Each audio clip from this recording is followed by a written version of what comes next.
You be the GM. Let me know. Should the Houston Texans sign Saquon Barkley in NFL free agency this offseason? I want to hear from you folks at home. Give me a yes, give me a no. Let me know your reasonings, because coming up in today's show, I'm going to give you mine on whether or not the Texans should sign Saquon Barkley.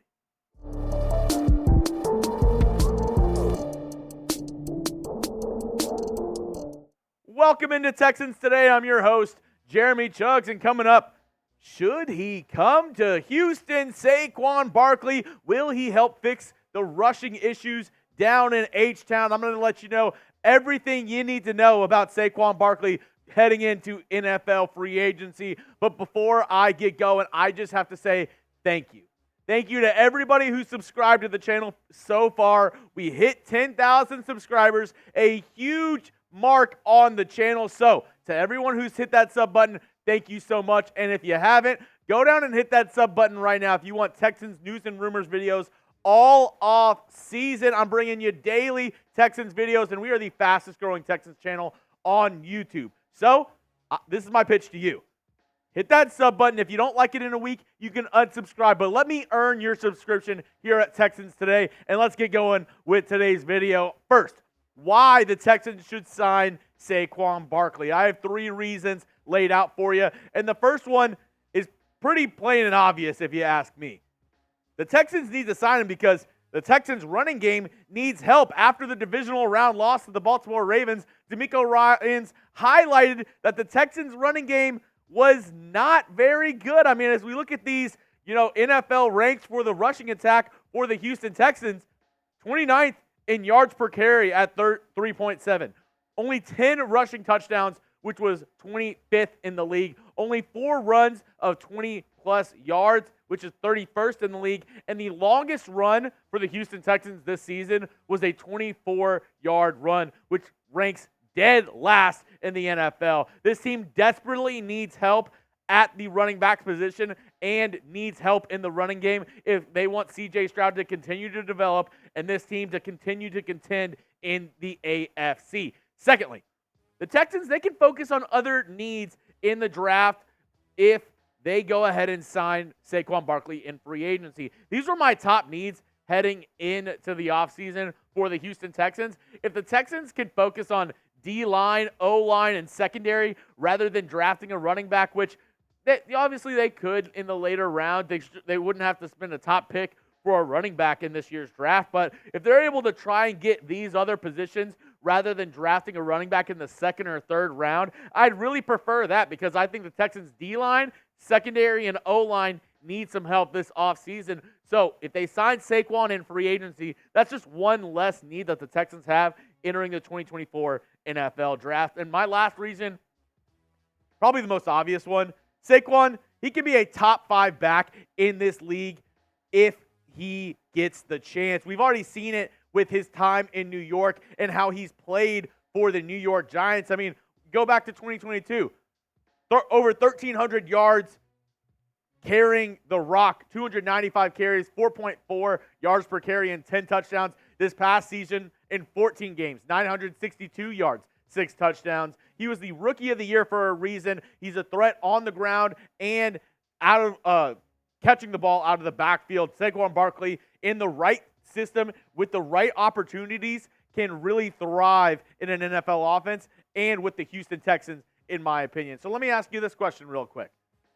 Where would you rank Saquon Barkley among NFL running backs? Because that might sway you whether or not you want the Texans to sign him or you think the Texans should just let him go somewhere else. Let me know, where do you rank Saquon Barkley among NFL running backs? Is it top 5, top 10, 15, 20? Do you think he's just overrated in general? Let me know what you have to say down in the comments section. And coming up, I'm going to let you know why the Texans maybe shouldn't sign Saquon Barkley. But first, got a great deal for you with our friends over at Fanatics. You go to chatsports.com/Texans jersey. You can get all these fresh threads right now in time for next season. Maybe you want a Will Anderson, C.J. Stroud, Derek Stingley, maybe a Nico Collins, or even a Tank Dell jersey. Go to chatsports.com/Texans jersey.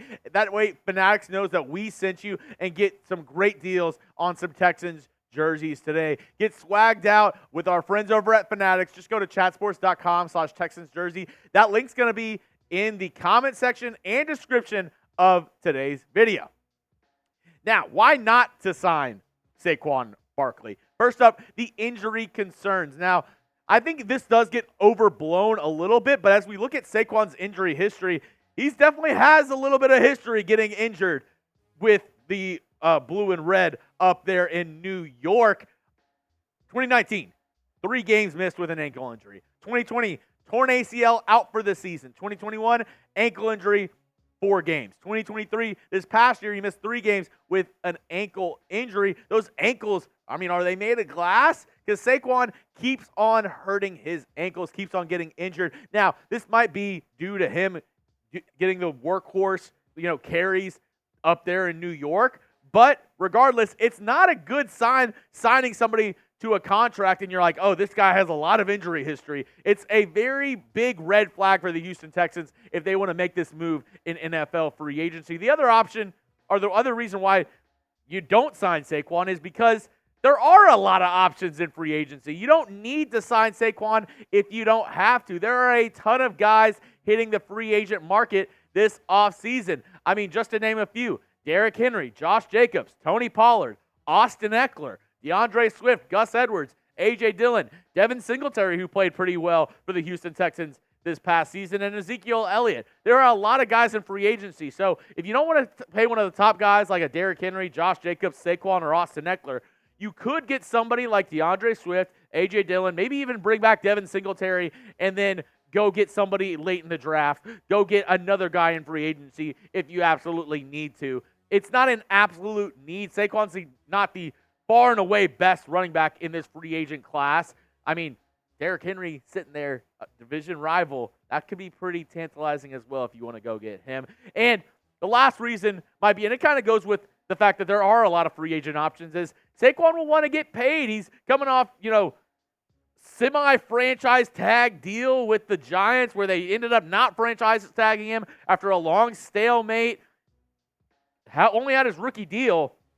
Saquon could want to get paid this offseason. And if we're looking at the top 5 paid running backs off base salary, here are the top 5 in the NFL this season. Christian McCaffrey earning $11.8 million. Nick Chubb, $11.7. Aaron Jones, $11.1. Kamara at $10.2. And Jonathan Taylor at $7.8. If he's wanting to get the most money out of any running back in the NFL, my answer is no, that I do not want to sign Saquon Barkley. But after seeing these numbers, what say you? Money talks.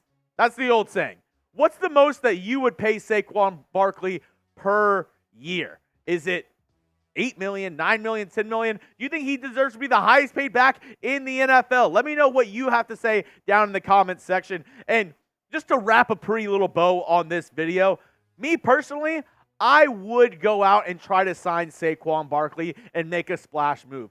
The times where you have your Super Bowl window is whenever you have a generational talent at quarterback on a rookie deal. That's exactly where the Texans are right now. So you have to do your best to put the best possible team around C.J. Stroud. You have a lot of good pieces. You have Nico Collins at wide receiver, Tank Dell at wide receiver as well. Maybe bring back Dalton Schultz. He's a free agent, but you can once again get more weapons through the draft and free agency. But I think adding a guy like Saquon, he's going to have a chip on his shoulder after not getting a contract this past offseason. He's a really talented running back, and I think he has some experience in the NFL coming into this team. I really think he can help elevate this Texans offense and at least give the Texans a threat in the running game, where we saw in the Ravens game, there was no threat of the run against the Baltimore Ravens. They were just pinning their ears back and coming after C.J. Stroud every single play. So if you at least have the threat of running the ball next season, that could help C.J. Stroud's development monumentally. So, in my opinion, I would go pursue Saquon Barkley at the right price. If it's around maybe $8, $9, $10 million a year, if he's willing to do maybe like a 3-year deal for $25, $26 million, and maybe have the last year as like a team or player option, I would go ahead and do that if I'm the Houston Texans. At least put a flyer out on Saquon and say, hey, what's it going to cost to bring you to H-Town?